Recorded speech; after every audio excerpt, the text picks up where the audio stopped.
In the name of Allah, the most compassionate, the most merciful, and may the peace and blessing of Allah be upon His last and beloved Messenger Muhammad, and may the peace and blessing of Allah be upon you all. The title of this episode is The Mistakes of the Christians which Muslims fell into. Now in this episode I will show some of the mistakes that the Christians are doing and how the Muslims fell into the same mistakes. Now the purpose of this video is not to hurt anybody, but out of love and compassion to show these mistakes, because if you love someone, you show him his mistakes to rectify them, in order for him to rectify them and come back to the path of Allah God Almighty. So the aim is to guide Christians and to guide Muslims and not to hurt anybody. And this is out of love. But if you don't love someone, you just leave him on his wrong way. Now, as an introduction to this lecture, if we ponder upon verses 6 and 7 of the first chapter of the Quran, which states, "The way of those on whom you have bestowed your grace, not of those who earned your anger, nor of those who went astray."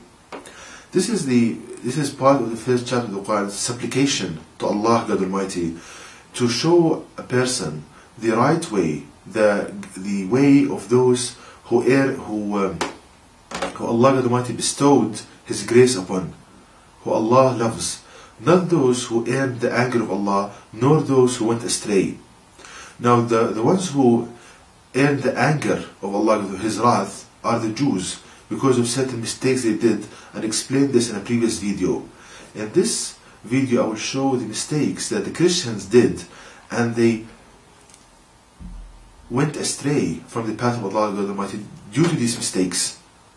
And as I said, I will show these mistakes in order for Christians to realize this and come right with Allah God Almighty. Now the first mistake that the Christians did and the Muslims fell into, associating partners to Allah God Almighty.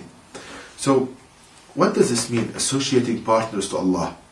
The act of associating partners to Allah God Almighty means that a person believes that a created object, a created being, has powers and qualities like those of the Creator. So the Christians, they fell into this mistake that they gave the Holy Spirit, which we know that it's the Archangel Gabriel, and they gave Jesus, peace upon the Prophet Jesus. They believe that they are gods. They believe that the Holy Spirit is God, and they believe that Jesus is God. So they gave created beings qualities like that of the Creator. And this is the greatest sin in the sight of Allah God Almighty. Now, how did the Muslims fall into the same mistake, similar mistake? Let me give an example in the matter of envy and magic. Now these two concepts, magic and envy, the majority of Muslims, they believe, let's take envy for example, they believe that there are certain people who have mysterious powers, that they can benefit you or harm you from a distance. That there are certain people, they have mysterious powers, they can harm you from a distance. And this is associating partners to Allah, because the only one who can harm you is Allah God Almighty.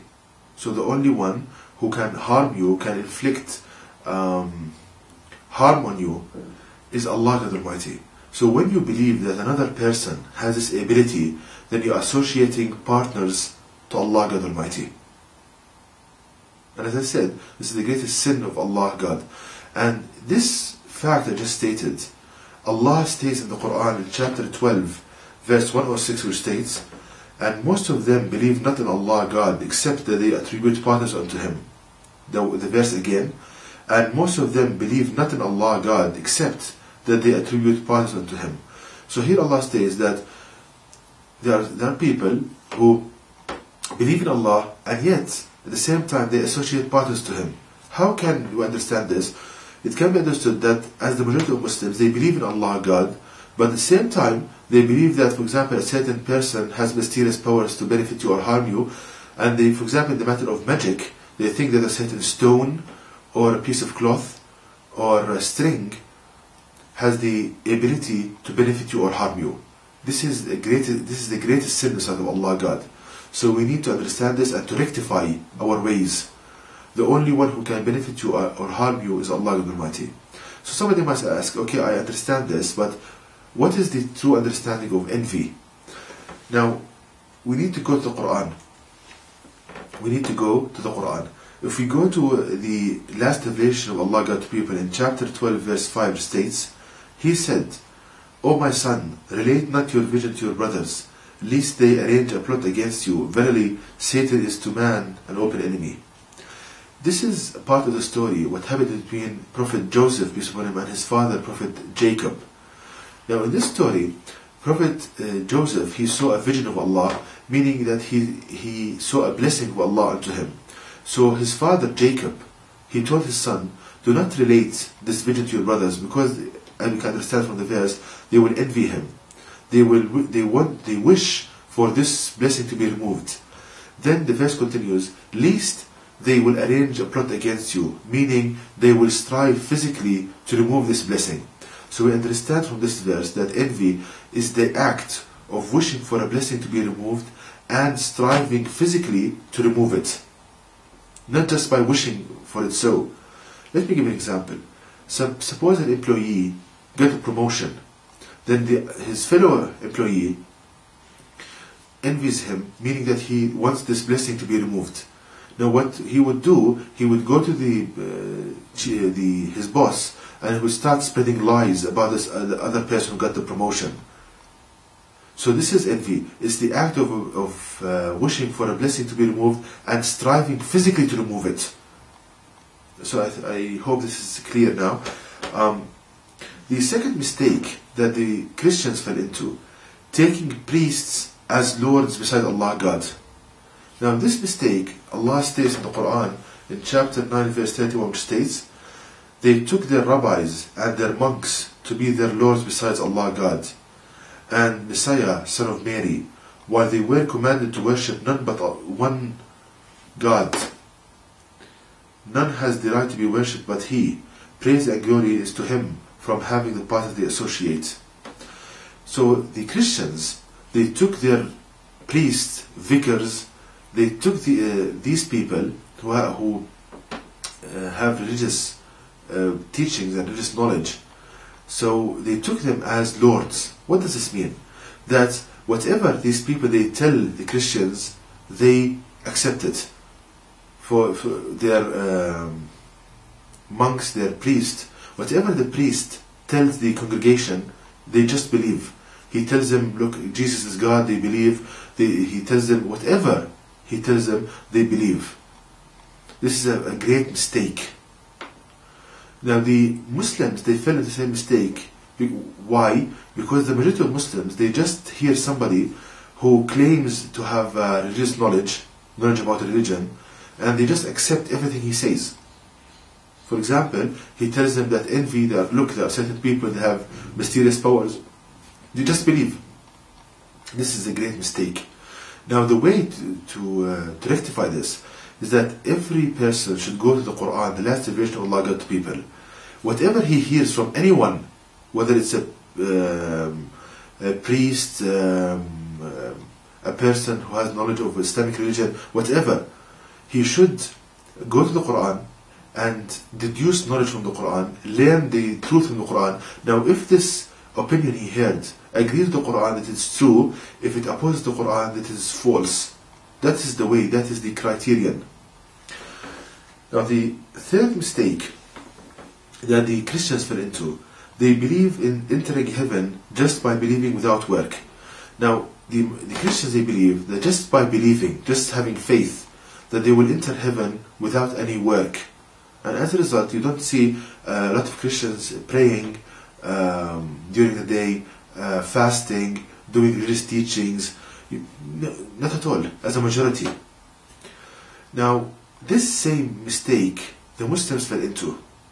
The majority of Muslims, they believe that just by believing that there is only one God, Allah God Almighty, and Prophet Muhammad is His messenger, that they will enter heaven. That is the belief of the majority of Muslims. Now let's see whether this is right or wrong. How we can know that? By going to the Quran.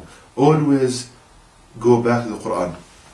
In the Quran, in chapter 103, Allah God Almighty states the following: by time, verily man is in loss, except those who have faith and do righteous deeds and enjoy the truth and enjoy patience.